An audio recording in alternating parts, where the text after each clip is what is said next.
അല്ല അതിജ, ഇപ്പൊ ഈ കുട്ടികളെ ഞാൻ കളിപ്പിച്ചാ മതിയോ? 4 അക്ഷരം പഠിപ്പിക്കാൻ സ്കൂൾക്ക് ഇടണ്ടേ? അതെ, അറിയാ. നിങ്ങൾക്കുണ്ടല്ലോ അല്ലേ ആ ബോധം. എത്രയായി ഞാൻ നിങ്ങളോട് ആ വെള്ളൂർ സ്കൂളിൽ ചേർത്താൻ പറയണേ.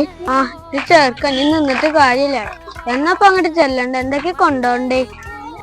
അത് നിങ്ങൾ അറിഞ്ഞിട്ടില്ലേ മനസ്സാ, ഈ വരുന്ന തിങ്കളാഴ്ച ഇവിടെ അഡ്മിഷൻ തക്കായ നടക്കുകയാണ്. ആരും ബാക്കിയേക്കണ്ട, എല്ലാരും ചേർത്തിട്ട് അങ്ങോട്ട് പോരി. ഇക്കൊണ്ടെങ്കിൽ നമ്മുടെ കുട്ടികളെ 2 അക്ഷരം പഠിച്ചിട്ട്. ആയിക്കോട്ടെ. അപ്പൊ കുട്ടികളെ, അമ്മയ്ക്ക് വരുന്ന തിങ്കളാഴ്ച ഉണ്ടല്ലോ ഒരു സൽക്കാരം ഉണ്ട് കേട്ടോ, എല്ലാരും പോന്നോളെ. ആയിക്കോട്ടെ.